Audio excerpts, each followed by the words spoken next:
ሰላም ጤና ይስጥልን ተመልካቾቻችን ከአንከር ሚዲያ ዝግጅት ክፍል ያክብሮ ሰላምታችንን እናቀርባለን። የአማራ ፋኖ ብሔራዊ ንቅናቄ የህዝብ ግንኙነት ክፍል ኃላፊ አርበኛ አስረስ ማረ ዳምጤ ዛሬም በመድረካችን ላይ ተገኝቶ ስለ ወቅታዊ ሁኔታና አጠቃላይ ስለ ትግሉ እንደዚሁም በኢትዮጵያ የፖለቲካ ክስተቶች ላይ አስተያየቱን እንዲሰጠን ጋብዣዋለሁ። በጣም ነው ማመሰግነው አርበኛ አስረስ ማረ ዳምጤ። እንግዲህ ብዙ ነገሮችን አነሳለሁ። የማስቀድመው ከወቅታዊ የህልውና ተጋድሎ አንፃር በእናንተ ቀጠና ሆነ በአጠቃላይ በአማራ ፋኖ ብሔራዊ ንቅናቄ በኩል እየተካሄዱ ያሉትን የህልውና ተጋድሎዎችን መረጃዎችን እንድታካፍለን ነው። ሰሞኑን ሜጀር ጀነራል ብርሃኑ ጥላሁን ጮቄ ተራራን ተቆጣጥረናል ብለው የድል ብስራት ያሰሙበት ለደጋፊዎቻቸው እሱን ዜና ተከትሎም አንዳንድ ነገሮች እየተነሱ ነው። ግን በአጠቃላይ ምንድን ያለው ከሰሞኑ? አመሰግናለሁ መሳይ። ከሰሞኑ በበርካታ ጦርነት ይደረግባቸው በነበሩ አካባቢዎች ከዚህ በፊትም ተደጋጋሚ ውጊያዎች መደረጋቸውን እንደቀጠሉ ናቸው። በተለይ አገዛዙ ትልቅ የሆነ የፕሮፓጋንዳ ሽፋን የሰጠው የጎጃሙ ጮቄ አካባቢ ኦፕሬሽንን በድል አጠናቅቄያለሁ ብሎ ተናግሮ ከመድረክ ሳይወርድ ምስራቅ ጎጃም ምርጦ ለማርያም ዙሪያ የ201ኛ ኮር 74ኛ ክፍለ ጦር በሸለቆ ሻለቃ ድሽቃ ብሬኖችና ሌሎች የቡድን መሳሪያዎችን ከጠላት ሰራዊት በመማረክ በትላንትናው ዕለት ትልቅ ድል አስመዝግቧል። በዛሬው ዕለትም በተመሳሳይ ይሄው ክፍለ ጦር የአረንዛው ጉንቻ ሻለቃ ጉንዶይን ከተማ ዙሪያ በተመሳሳይ በርከት ያሉ የነፍስ ወከፍ መሳሪያዎች የተገኙበትን ድል አስመዝግቧል። ጀነራል ብርሃኑ ጥላሁን ደብረ ማርቆስ ላይ ካድሬዎቹን ሰብስቦ የሞራል ግንባታ ለማድረግ የፋኖን በሎጂስቲክስ ማዕከል ተቆጣጥረናል፣ ኃይል አዛብተናል፣ አዳክመነዋል የሚል የፕሮፓጋንዳ ስራ ሲሰራ ነበር። እውነታው ግን የተገላቢጦች ነው።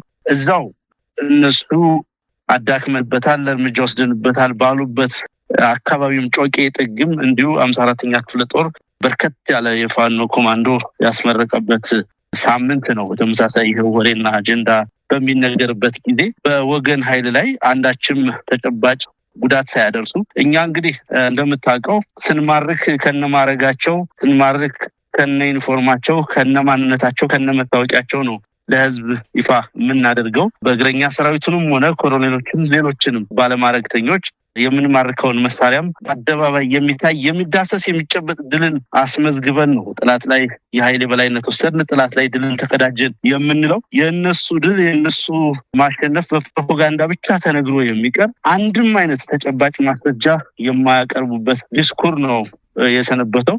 ጮቄ ላይ አገዛዙ በርካታ የቡድን መሳሪያዎችን በማስወንጨፍ ከፍተኛ የሀገር ሀብት ከማባከኑ በስተቀር በጣም ብዙ የቤት እንስሳትን በየበረቱ እንዳሉ ከመግደሉ ቀላል ቁጥር የማይሰጣቸው ንጹሃንን ነፍሰ ጡር እናቶችን ጭምር በቤታቸው ምድጃቸው ላይ ያሉ በቢኤም ሮኬቶች ከመግደሉ በስተቀር በወገን ሰራዊት ላይ ይህ ነው የሚባል አንዳችም ጉዳት ያላደረሰበት በአጠቃላይ የጮቄ እና አካባቢው በመላው ጎጃም ያደርገው የነበረው ኦፕሬሽን ሙሉ በሙሉ የከሸፈበት ሳምንት ላይ ነው የምንገኘው።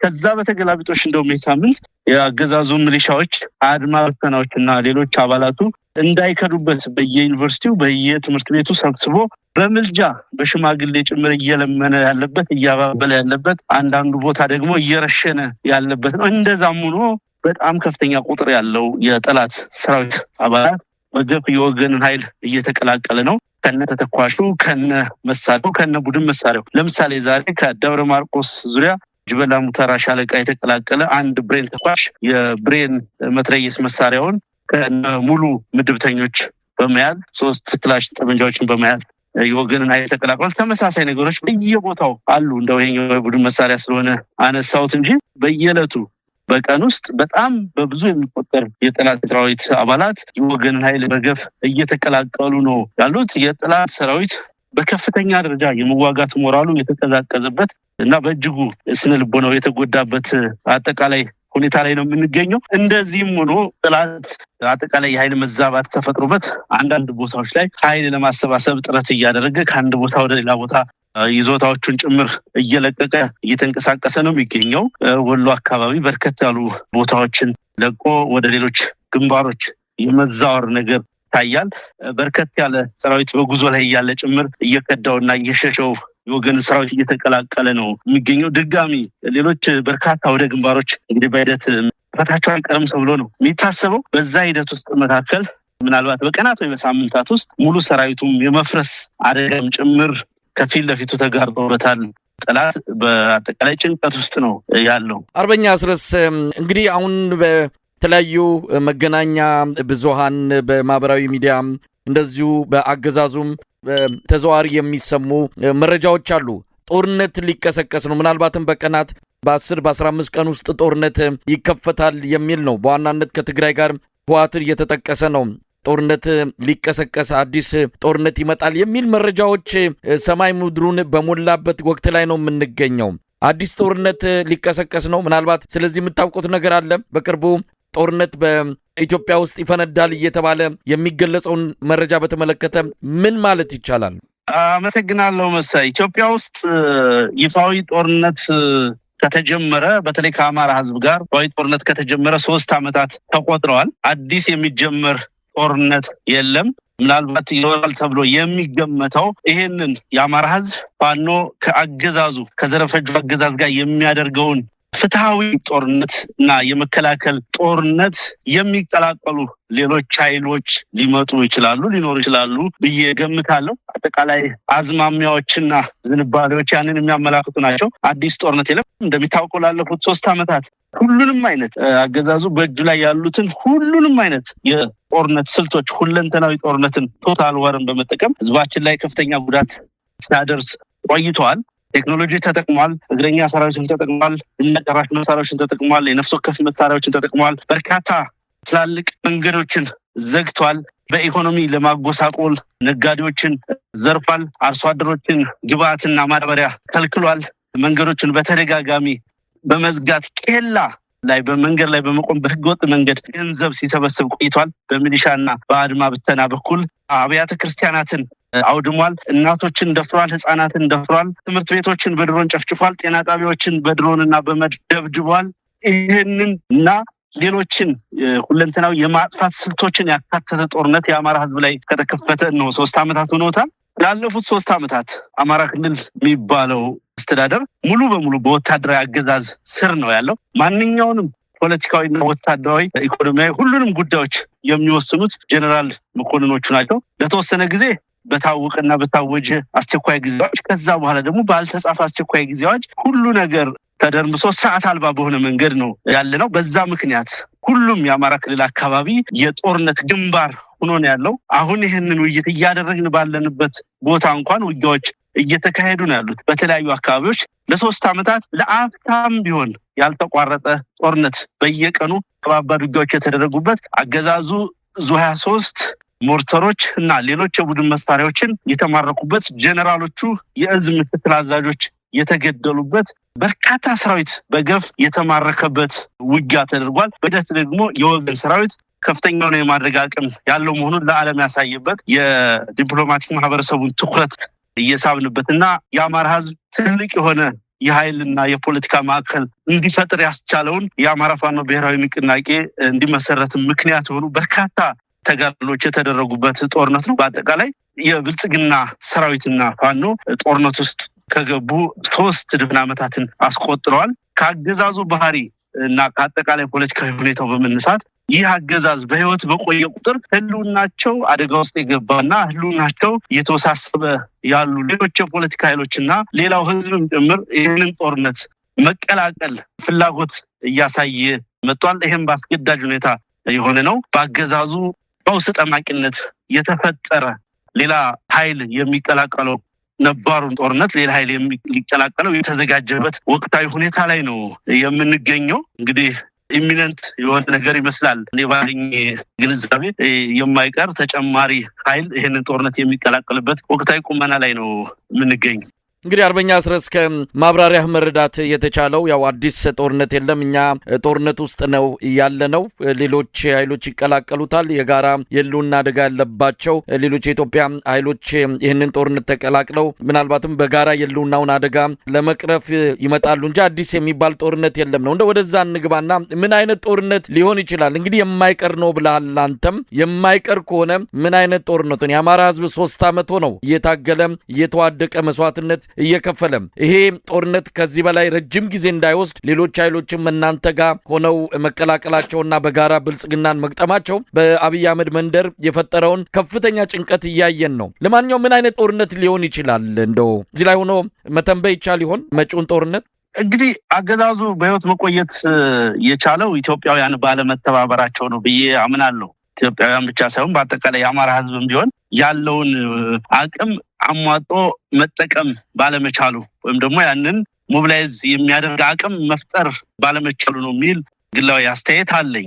ስለዚህ ሌሎች የፖለቲካ ኃይሎች ይሄንን ተጋድሎ ጆይን የሚያደርጉት የሚቀላቀሉበት ጊዜ እውን ሲሆን በአገዛዙ በኩል ከፍተኛ መዳከም ነው የሚፈጥረው። እንደምታውቀው ይሄንን ጦርነት ሂደት ለመምራት አንዳችም አይነት ትርክት እንኳን ተጨባጭ ትርክት አስማሚ ትርክት እንኳን መፍጠር ያልቻለ አገዛዝ ነው። ህዝብን ከህዝብ አንድን አካባቢ ከሌላ አካባቢ በመነጠል በማለያየት እድሜውን ማቆየት የሚፈልግ አገዛዝ ነው። የኢትዮጵያ ህዝብ ካለፉት ጦርነቶች በርካታ ነገር ተምሯል ብዬ አስባለሁ። በእርግጥ ምንም ደካማ ቢሆን ምንም በቀውስ ውስጥ ያለ ቢሆን መንግስት ስለሆነ የሀገሪቱን ሪሶርስ የመጠቀም እድል አለው። ያንንም ነው እየተጠቀመ ያለው። ኢንስቲትዩሽኖችን ይጠቀማል፣ ህዝቡን ይጠቀማል፣ ከህዝብ የሚተበሰበውን ግብርና ታክስ ይጠቀማል። የኢትዮጵያ ህዝብ ግን ላለፉት በርካታ ዓመታት ይህ አገዛዝ የቀውስ አገዛዝ መሆኑን በሚገባ የተገነዘበና የተረዳ ይመስለኛል። ድጋሚ በተመሳሳይ መንገድ ድጋሚ ስህተት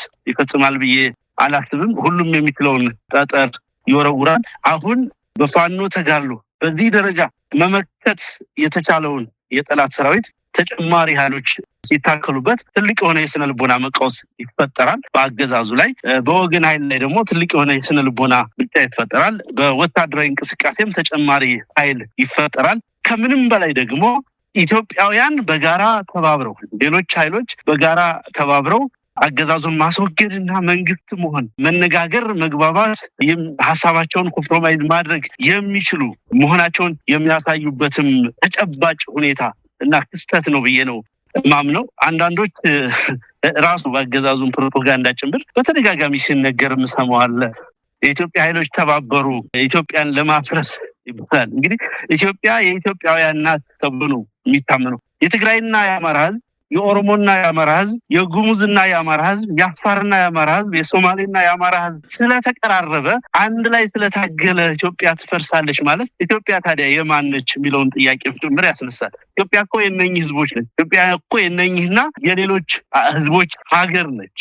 ስለዚህ እነኛ ኃይሎች ተባበሩ ማለት የኢትዮጵያን ዕጣ ፈንታ ለመወሰን ያላቸውን ቁርጠኝነት የበለጠ ከፍ የሚያደርግ በማሸነፋቸው ማግስትም ዘላቂ ሰላም ለመፍጠር ዝግጁ መሆናቸውን የሚያሳይ ነገር ነው። ከምንም በላይ ጦርነትን በጋራ ለማድረግ የሚስማሙ ኃይሎች በሌሎች ቀሪ አጀንዳዎች ላይ ለመስማማት የሚያበቃ በቂ መደላድል ይፈጥራል ራሱ ሂደቱ ብዬ አምናለሁ። ከዛም አስቀድሞ እያንዳንዷ እንቅስቃሴ ደግሞ በግልጽ በውይይት በንግግር በእያንዳንዱ የትግበራ ስልት ተነድፎለት ሊከናወን እንደሚችል እገምታለሁ። ይህ እንግዲህ በተጨባጭ የተደረገ ሳይሆን ሊሆን የሚችል ነገር ነው እየገለጽኩልህ ያለ። በአጠቃላይ ሌሎች ኃይሎች ይህንን ጦርነት ሲቀላቀሉ ያገዛዙ ሰራዊት ይፈራርታል፣ ይበተናል። አብዛኛው ሰራዊት ልምድ ያላቸው የጠላት ሰራዊት አባላት በሁሉም አውደ ግንባሮች በተደረገ ውጊያ ህይወታቸው ያለፈ የከዱ ኒውትራላይዝ የተደረገ በብዛት። ስለዚህ አሁን ያለው ኃይል ደግሞ ከመንገድ የታፈሰ ከማረሚያ ቤቶች የተወሰደ ለዕለት እንጀራው ለዕለት ጉርሱ ብሎ ጆይን ያደረገ ነው። ምንም አይነት ፖለቲካዊ ኮዝ ያልታጠቀ ነው። ይህ ኃይል ደግሞ በዚህ ልክ ከመላው ኢትዮጵያዊ ጋር በዚህ ልክ ከግዙፍ ኃይሎች ጋር ለመዋጋት የሚያበቃ የስነ ልቦና ዝግጁነት ስለሌለው አጭር ጊዜ በጣም ረጅም ባልሆነ ጊዜ ውስጥም ከፍተኛ ለውጥና ውጤት ሊያመጣ እንደሚችል ነው አጠቃላይ ድባቡ የሚያሳየው። የሚያደርገው ገና ካሁኑ ተጨማሪ ኃይል ጦርነቱን ሊቀላቀል ነው በሚል ስጋት መፍረክረክ ጀምረዋል። መከላከያ ሰራዊቱም ሚሊሻና አድማ ብተናውም እየተበተነ ነው። በየቀኑ በነገር ላይ የወገን ኃይል ከሚቀላቀለው ውጭ ወደ ተለያየ አካባቢዎች የሚጠፋል፣ ቤተሰቡን የሚቀላቀላል። በርካታው እየታሰረ ነው፣ እየረሸኑትም ነው። የተረፈው ደግሞ በቀጣይ ጦርነት ለማገዶነት ትሆናለህ፣ ለአብይ አህመድ ስልጣን ህይወትን ትከፍላለህ የተባለው ሰራዊት በየመንገዱ እየተንጠባጠበ እየቀረ ነው ያለው። ተጨማሪ ውጊያ፣ ተጨማሪ ግንባሮች ሲከፈቱ ይሄ ነገር በብዙ መንገድ በብዙ ጥፍ እንደሚጨምር ይታወቃል። ስለዚህ ሙሉ የጦርነቱን አጠቃላይ ሁኔታ ይቀይረዋል። አርበኛ አስረስ እንግዲህ በእናንተ በኩል እስካሁን ግልጽ የሆነ አቋም ይፋ አልተደረገም። ውዥንብሩን ያለው በተወሰነ ደረጃ አንዳንድ የአፋብን አመራሮች ሊቀመንበሩን አርበኛ ዘመነ ካሴን ጨምሮ ስለ ትብብርም ሆነ ከሌሎች ኃይሎች ጋር አብሮ ስለመስራት አጠቃላይ የሆነ መስመሩን የሚያሳይ እንጂ አቋም ውሳኔ እንዲህ ነው እንደዚያ ነው የሚል እነዛ ኃይሎች ተጠቅሰው ይፋ የተደረገ የአፋብን አቋም የለም። ግን አሁን ጦርነቱ ሌሎች ኃይሎችንም አካቶ ሊቀጥልና ሊስፋፋ እንደሚችል እናንተም ታምናላችሁ፣ ትጠብቃላችሁ። ለምንድን ነው በይፋ ለህዝባችሁ ያልገለጻችሁትና ጉዳዩን እንዲጠራ ከውዥንብር ህዝቡም እንዲታደግ ያላደረጋችሁት? በነገራችን ላይ ምንም ውዥንብር ውስጥ የሚከት ነገር እኮ የለውም። ውዥንብር ውስጥ የከተተው የአገዛዙ የፕሮፓጋንዳ ስልትና ሌላ ፕሮፓጋንዳ ሊያሳልጥ የሚችልበት አጀንዳ ስለሌለው መፍጠርም የማይችል ስለሆነ በዚህ ጉዳይ ላይ እንግዲህ እንዳነሳውልህ በኃይሎች መካከል በሚኖር ልዩነት፣ በህዝብ መካከል በሚኖር ልዩነት፣ በፖለቲካ ኃይል መካከል በሚኖር መጠራጠር ውስጥ ነው ህይወት ዘርቶ የሚኖረው የብልጽግና አገዛዝ። ያ ስለሆነ የመኖሪያ መንገዱ እንዲህ አይነት አጀንዳዎችን ያፋፋል፣ እንዲህ አይነት አጀንዳዎችን ይፈጥራል፣ እንዲህ አይነት አጀንዳዎች ላይ ኢንቨስት ያደርጋል፣ በሚገባ ይሰራባቸዋል። ያ የፈጠረው ውዥንብር ካልሆነ በስተቀር የትብብር ጉዳይ፣ የአንድነት ጉዳይ ምንም ውዥንብር ሊፈጥር የሚችል አይደለም። የፖለቲካ አሁ ነው ብለን መግለጽ ሁሉ ትችላለህ። ይህንን ከዚህ ቀደምም ተናግሬዋለሁ። አንድ ኃይል ከሌላኛው ኃይል ጋር ትብብር የሚያደርገው የሚያስቀድመው ጥያቄ የሚያስቀድመው የህልውና ጥያቄ ስላለው ነው። እኛ ጠመንጃ ያነሳ ነው ጦርነት ውስጥ የገባነው የህልውና ጥያቄ ስላለን ነው። ስለዚህ ተመሳሳይ ጥያቄ ያለው ሌላ ኃይል በጠላቱ ላይ በጋራ ይነሳል። በዛ ሂደት መካከል ደግሞ ኮንፍሊክት ኦፍ ኢንተረስት እንዳይፈጠር፣ በመካከል የሚኖር የጥቅም ግጭት እንዳይፈጠር አስፈላጊው ጥንቃቄ ይደረጋል። ብዙዎቹ የሚያነሱት ዋስትና ምንድነው የሚል ነው። የቤት ካርታ የምታስይዝበት ወይ ደግሞ ሌላ የባንክ ማረጋገጫ የምትወስድበት ወይም በመሐላ አህመድ ካይሮ ሄዶ እንደማለው በመሐላ የምታረጋግጠው አይደለም። ይሄ የኃይል አሰላለፍ ጉዳይ ነው። የኃይል ማዕከል የመፍጠር ጉዳይ ነው። አማራው የራሱን ጉዳይ የኔ ነው የሚለውን አጀንዳ የሚያምንበትን የፖለቲካ ኮዝ ከዳር ለማድረስ ከግብ ለማድረስ የሚያስፈልገው ነገር ቢኖር የአመለካከት አንድነት፣ የጠራ ሐሳብ የተሸከመ ታጋይ መፍጠር ነው። በዛ መስመር የተሰለፈ ኤሊት፣ በዛ መስመር የተሰለፈ ህዝብ፣ ያንን የተረዳ ብሔራዊ ንቃት፣ ብሔራዊ ቁጭት የፈጠረ ህዝብ መፍጠር ነው። ያንን አስተሳሰብ የህዝብ ማድረግ፣ ያንን አስተሳሰብ የሰራዊት ማድረግ፣ ያንን አስተሳሰብ የአመራር ማድረግ ነው ቁልፉና ወሳኙ ጉዳይ። ከዚህ ጎን ለጎን ዲፕሎማሲያዊ ጉልበት መፍጠር፣ ከዚህ ጎን ለጎን ወታደራዊ ጉልበትን ከፍ ማድረግ ያስፈልጋል። ያንንም ስለሰራን ነው የዚህ ዘመን የጂኦፖለቲካዊ ካልኩለስ ዋነኛ ማዕከል፣ የምስራቅ አፍሪካ የጂኦፖለቲካዊ ካልኩለስ ዋነኛ ማዕከል ፋኖ ነው። ዛሬ ባለንበት ዘመን ይሄ እንዲሁ ዝም ብሎ የተፈጠረ ነገር አይደለም። ላለፉት 3 ዓመታት ግዙፉን የመከላከያ ሰራዊት ሰርቫይቭ አድርገን መክተን ራሳችንን አደራጅተን መቋቋም ብቻ ሳይሆን ኃይል መፍጠር፣ ትልቅ አቅም መፍጠር በመቻላችን የተፈጠረ እድል ነው። እንዳነሳውልህ አዲስ የሚጀመር ጦርነት የለም እንዳልነው ሁሉ የትብብሩም ጉዳይ እኛ አገዛዙን እየታገልን ባለንበት ወቅት ሌሎች ኃይሎች ከአገዛዙ ጋር ኩርፊያ ውስጥ ሲገቡ፣ ሌሎች ኃይሎች ከአገዛዙ ጋር ጦርነት ውስጥ ለመግባት ጫፍ ላይ ሲደርሱ፣ ሌሎች ኃይሎች አገዛዙ የሚጠብቁትን እንጥፍጣፊ ነገር አጥተው ይልቁንም አገዛዙ ለህልውናቸው ስጋት ሲሆን ነው የተገናኘ ነው። ይህንንም አጀንዳ ለማድረግ የበቃ ነው እንጂ ላለፉት 3 ዓመታት ማንም አግዞን ማንም ሰባራ ነገር አድርጎልን አይደለም። ይህንን ጦርነት ተቋቁመን የቆየ ነው። በዚህ ልክ ኃይል ፈጥረን የቆየ ነው። የአማራ ህዝብ አሁን ባለበት ሌላውን ተውና በመላው ኢትዮጵያ ያለውን አማራ፣ በአዲስ አበባ ያለውን አማራ እና በሌላው ያለውን ተውና አሁን አማራ ክልል በሚባለው ብቻ ያለው ህዝብ የጂኦግራፊካሊ ራሱ ብትወስድ በኢትዮጵያ መሀል ላይ የሚገኝ በአጠቃላይ በማህበራዊ ፖለቲካዊና ኢኮኖሚ እንቅስቃሴዎች ውስጥ ኢትዮጵያን ፖለቲካዊ ጣፋንታ የመወሰን አቅሙ ከፍተኛ የሆነ የህዝብ ቁጥሩም ከፍተኛ የሆነ ነው። ኢትዮጵያ ደግሞ በምስራቅ አፍሪካ በቀጠናው በቀይ ባህር ቀጠና እንደመገኘቷ የናይል ተፋሰስ የአባይ ተፋሰስ ቀጠና ላይ እንደመገኘቷ ትልቅ ትኩረት በዓለም አቀፍ ፖለቲካ ኃይሎች ጭምር ትልቅ ትኩረት የሚሰጡት። ስለዚህ የኛ እንቅስቃሴ ፋኖ እንቅስቃሴ የአማራ ህዝብ እንቅስቃሴ በዚህ ልክ ትኩረት የሚሰጠውና የሚጠበቅበት ነው። ይሄንን አቅማችንን ይሄንን ያለንን የዲሞግራፊ አድቫንቴጅ ያለንን የጂኦግራፊ አድቫንቴጅ እና ሌሎች አዲስ እየተፈጠረ ያለ በርካታ ኢትዮጵያውያን ተስፋ የሚያደርጉበት በነገር ላይ በዚህ ጦርነት መጠናቀቅ ድል በማድረጋችን ማግስት ብዙ ጥያቄ የሚመለስለት ህዝብ በየማዕዘኑ አለ ብለን እናምናለን። አሁን ፕሮፐርሊ አማራ ከምንለው ህዝብም ውጭ አለ፣ በጭቆና ውስጥ ያለ እንደው ብዙ ዝርዝር አልሄድበትም እንጂ።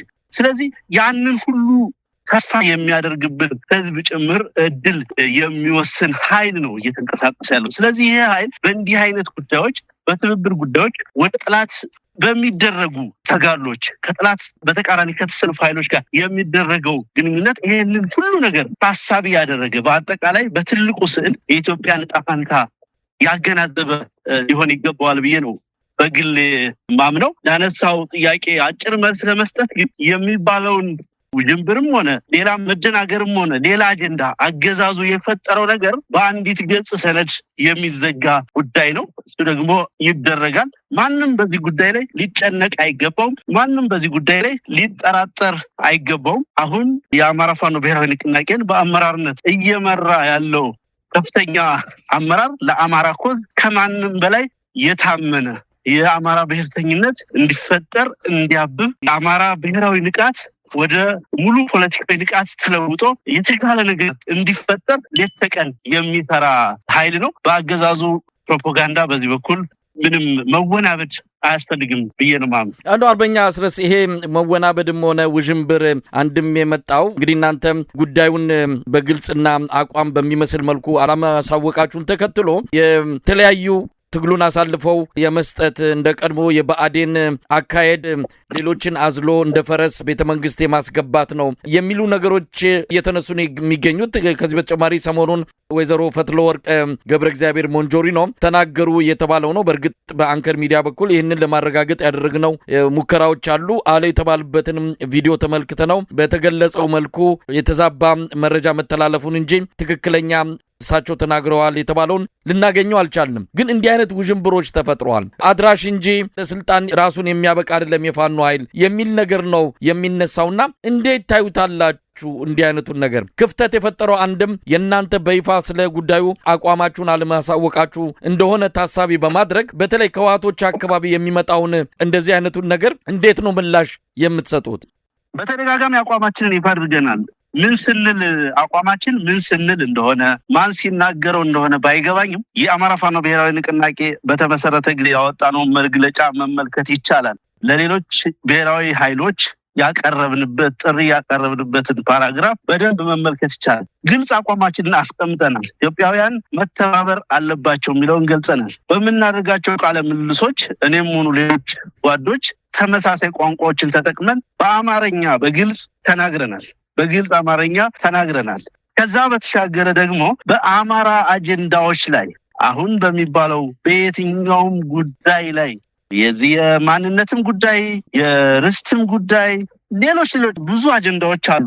እነኚህ አጀንዳዎች ላይ ሁሉ ግልጽ አቋም ያለን መሆኑን ተናግረናል፣ ገልጸናል።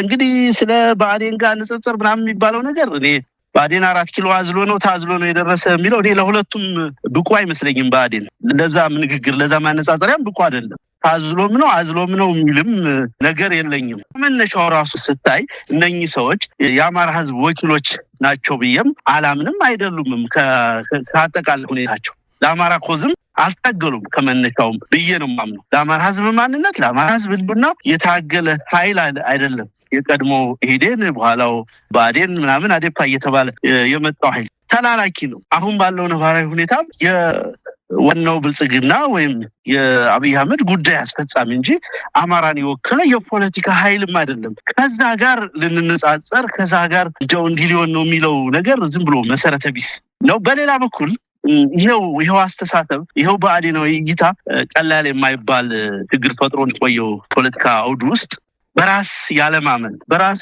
ያለመተማመን፣ በራስ በቅነት ነገሮችን ያለማየት እና ተለጣፊ የመሆን ፍትህን ከሌሎች የመፈለግ ነፃነትን ከሌሎች የመፈለግ በሽታ አለ እና እንዲህ አይነት የደከሙ አመለካከቶች አንዱ ቀደም እንዳነሳሁት የጠራ ሐሳብ የያዘ የጠራ ፖለቲካ መስመር የያዘ ኃይል እና ያንን የተሸከመ ህዝብ ሰራዊት መፍጠር ትልቁ ተልዕኮ መሆኑን ሰመረበት። ለዚህ ነው እንዲህ አይነት አመለካከቶች አሁን በሚነሳው አገዛዙ ለሚጠቀማቸው ፕሮፓጋንዳ ስልቶች ትልቅ ግራውንድ ሆነው አገልግለዋል። ያንን ነገር ተቀብሎ ለማስተጋባትም አገልግለዋል ብዬ ነው የማስበው።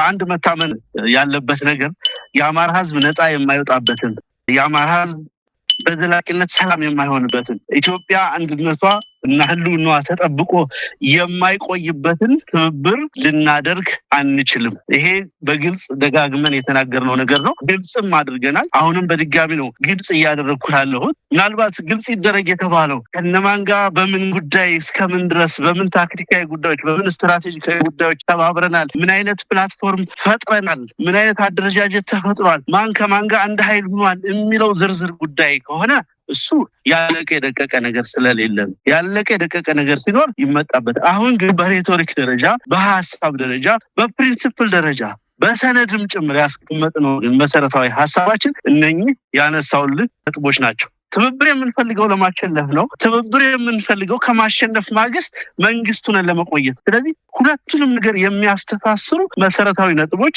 ያስፈልጋሉ፣ መሰረታዊ ሐሳቦች ያስፈልጋሉ። በኢትዮጵያ አንድነት ላይ ጣፋንታ ላይ ተመሳሳይ አቋም ሊኖረን ይገባል። ያ ሲባል ብዙ አይነት የፖለቲካ አመለካከት፣ ብዙ ቋንቋ፣ ብዙ ብሔር ያለበት ሀገር መሆኑን ያገናዘበ አጠቃላይ የትብብር ሂደትን መምራት ማስተናገድ ያስፈልጋል። ይሄ ድርጅታችን የሚያምንበት ደጋግመን የተነጋገርንበት ግን ደግሞ የተነሳንበት የአማራ ጥያቄ የተነሳንበት የአማራ ህልውና ጉዳይ የአማራ ጥያቄ ምን ላይ አደጋ እንደገጠመው ምን ላይ ችግር እንደገጠመው በሚገባ ስለምንረዳ ያን ጭምር ያገናዘብ ነው። አንዳንዶች ከታጠቅነው መሳሪያ ጋር ያነጻጽሩት ሁሉ ይሞክራሉ። በመታጠቅ ሆኖ የአብይ አህመድ አገዛዝም ታንክ ታጥቋል፣ ድሮን ታጥቋል፣ ጄት ታጥቋል፣ ሌላም ዘመን ያፈራውን ቴክኖሎጂ ታጥቋል።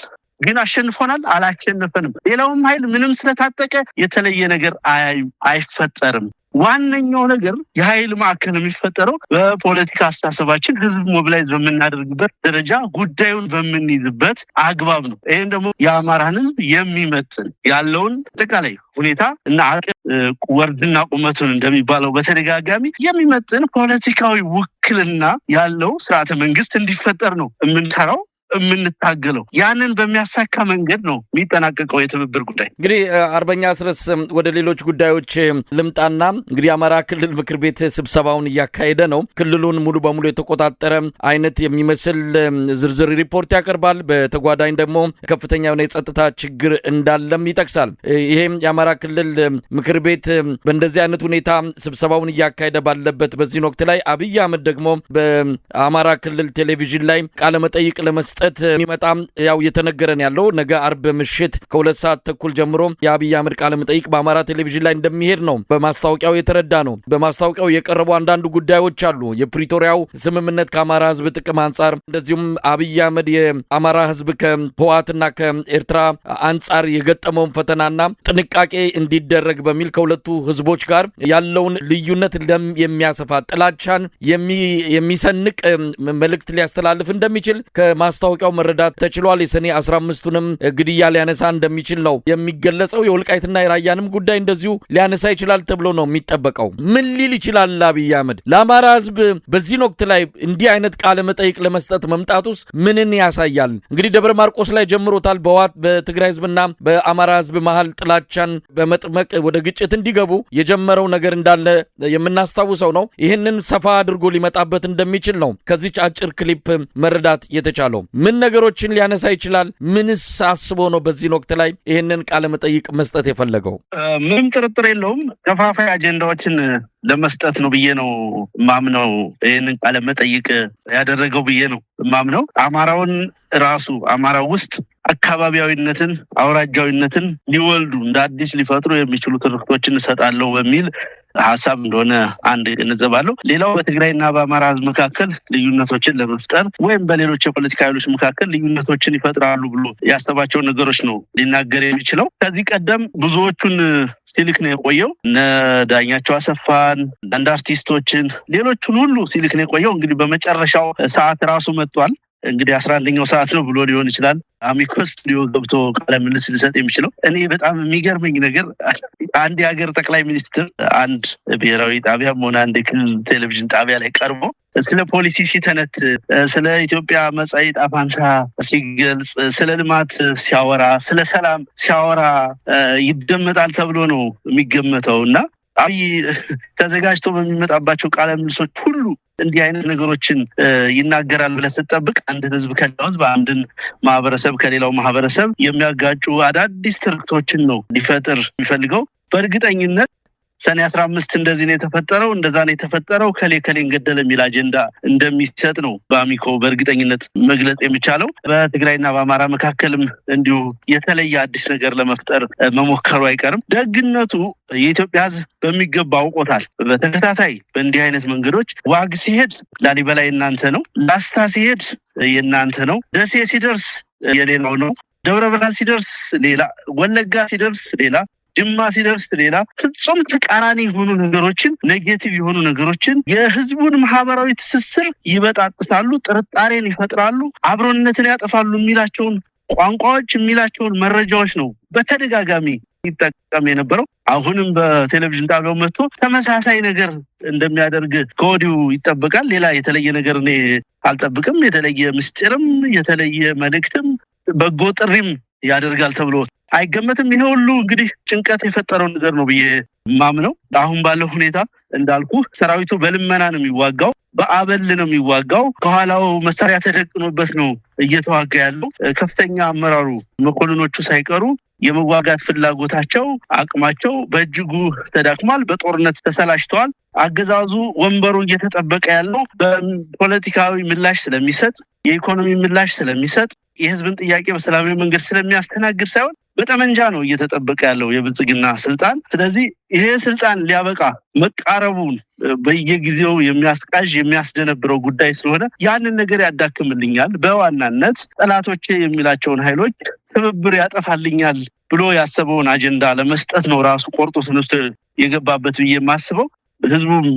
ህዝቡም ከዚህ እኔ ከምናገረው የተለየ ነገር አይጠብቅም። የሚከታተለውም ሰው ያን ያክል አይደለም። ተከታትሎትም አጀንዳ የሚያደርገው ከቁም ነገር የሚፈጥረውም የለም። ሌላው ቀርቶ በፓርላማ እንኳን በሚደረጉ ንግግሮች ያለውን ተጽዕኖ ያየን ነው። አንድ የፋኖ አመራር ተናግሮ ከሚፈጥረው ተጽዕኖ በእጅጉ ያነሰ ተጽዕኖ ነው ያለው። የጠቅላይ ሚኒስትሩ ንግግሮች ብዙ ጊዜ አይተ እንደሆነ ላይቭ ሲተላለፉ የሚከታተላቸውን ህዝብ ማየት ይቻላል። አጀንዳ በመስጠት ረገድ የሚያደርገው ነገር ባዶ እንደሆነ፣ ምንም አይነት አጀንዳ መስጠትም ሆነ ሌላ ነገር ማድረግ ያንን ተከትሎ የኃይል አስተላለፍ ለውጥ ማምጣት አይደለም የፖለቲካ ዲስኮርስ እንኳን ሊሆኑ የሚችሉ ነገሮችን መስጠት የማይችልበት ደረጃ ላይ ነው የደረሰው። ይሄም ንግግር ይሄም ቃለ ምልልስ ከዛ የተለየ እንደማይሆን ነው የምገምተው። ምናልባት አስረስ ይሄ ቃለ መጠይቅ እንግዲህ ሙሉን አልሰማነውም፣ ተቀነጫጭቦ ያየነው ርዕሰ ጉዳዮች በጣም የአማራ ህዝብ ባለፉት 8 ዓመታት የደረሰበትን መከራ ምንጩን በአብይ አህመድ ታቀዱትን የተለያዩ ሴራዎችን የሚነካኩ ናቸው። እንግዲህ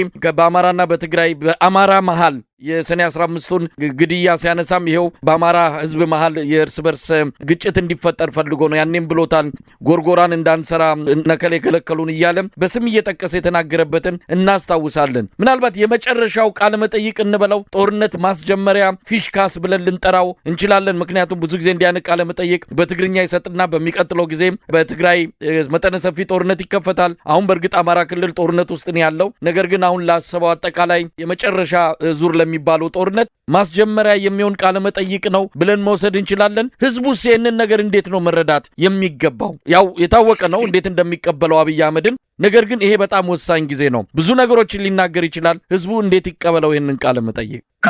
እንግዲህ ምንም ለህዝቡኛ መምከር አይጠበቅብንም።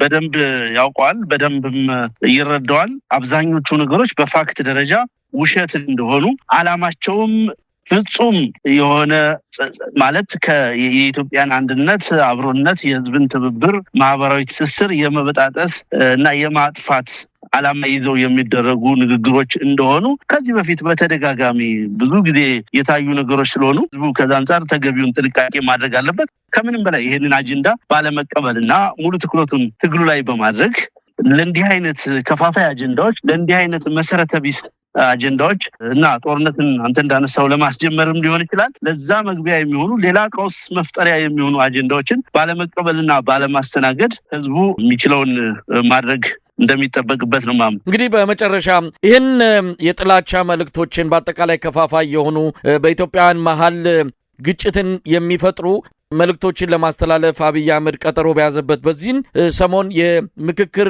መድረክ ተከፍቷል። አዲስ አበባ ላይ 3ኛ ሳምንቱን ይዟል። የተለያዩ አጀንዳዎች እየተነሱ ነው። በአዲስ አበባ ዕድል ዕጣ ፈንታ፣ በሀገረ መንግስቱ ቅርጽ፣ በተለያየ መልኩ የሚነሱ አጀንዳዎችን ብልጽግና በሚፈልገው መልኩ ወደፊት እየገፋ እንዳለ ነው የምንሰማው። ባለፈው መግለጫ አውጥታችኋል። ስለ ምክክር ሂደቱ የእናንተን አቋም የገለጻችሁበትን መግለጫም እንደዚሁ አይቼዋለሁ። እንደው በዚህ ጉዳይ ላይ ምን ማለት ይቻላል? በጣም ስስ የሆኑ በኢትዮጵያውያን መሃል ከፍተኛ የሆነ ግጭትን ሊፈጥሩ የሚችሉ አጀንዳዎችን አብይ አህመድ ሆን ብሎ ወደ ፊት ለፊት አምጥቶታል። እንዴት ይቋጨዋል?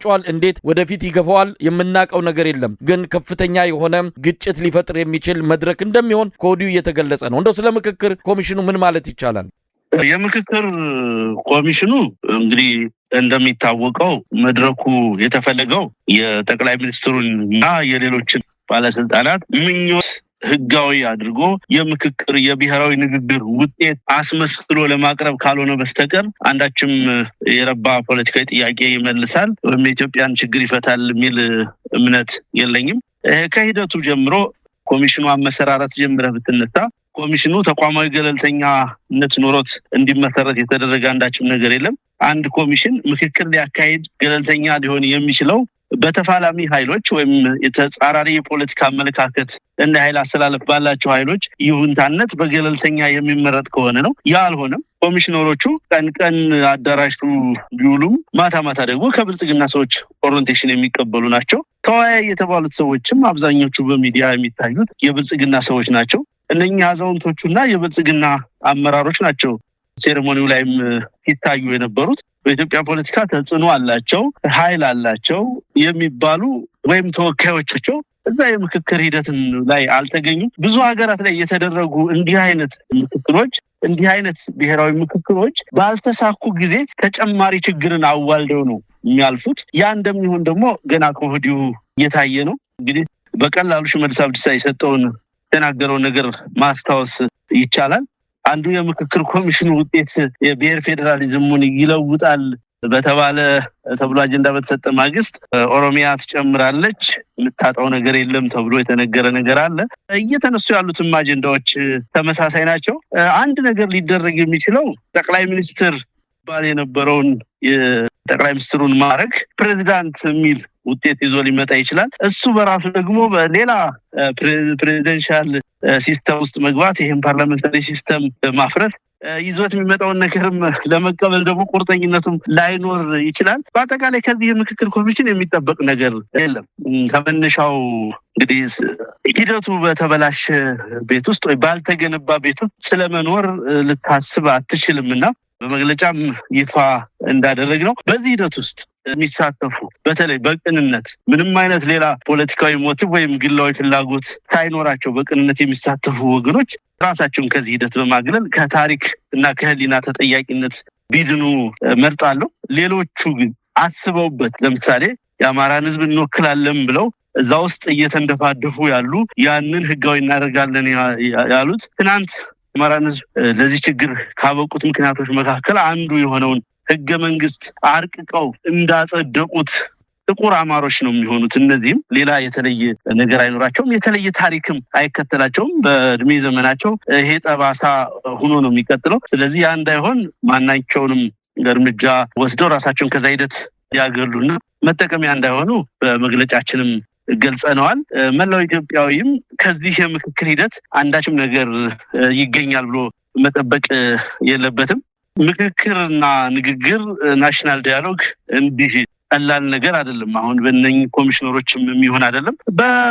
ከዚህ በፊት በነበረው ኢናጉሬሽንም ባለፈው ንግግርም ራሱ ጠቅላይ ሚኒስትሩ ሲናገር እንደነበረው ሲደረግም እንደምታየው መላው ሀገር በጦርነት እየታመሰ ባለበት ሁኔታ በዚህ ጦርነት የሚሳተፉ ኃይሎች ባልተወከሉበትና ባልተሳተፉበት ሁኔታ አገዛዙ ደግሞ በፉከራ ነገሮችን ሌላ መልክ ለማስያዝ ጥረት እያደረገ ባለበት ወቅት በምክክር የሚለወጥ ሀገር በምክክር የሚድን ፖለቲካ ሊኖር አይችልም። በምክክር እናድናለን ብለው የሚያስቡት የብልጽግና ስልጣን ግን ነገር ግን አያድኑትም። ለምን? ስልጣን ሊድን የሚችለው ለህዝብ ጥያቄ ሰላማዊ ምላሽ፣ ዲሞክራሲያዊ ምላሽ መመስጠት እንጂ በአንድ በኩል በጠመንጃ በሌላ በኩል ደግሞ በምክክር ህዝብን በማታለል የሚድን ስልጣን አይኖርም። በአጠቃላይ ከምክክር ኮሚሽኑ ምንም ነገር መጠበቅ የለበትም ብዬ ነው ማምነው። እዚህ ላይ ምንም ህዝቡም ተስፋ ማድረግ የለበትም። በሂደቱ በቅንነት የሚሳተፉም ሰዎች መድከም የለባቸው። በጣም ነው ማመሰግነው አርበኛ አስረስ ማረ ዳምጤ የአማራ ፋኖ ብሔራዊ ንቅናቄ የህዝብ ግንኙነት ክፍል ኃላፊ። በአንከር ሚዲያ ታዳሚዎች ስም ከልብ አመሰግናለሁ። መልካም ቀን። አመሰግናለሁ።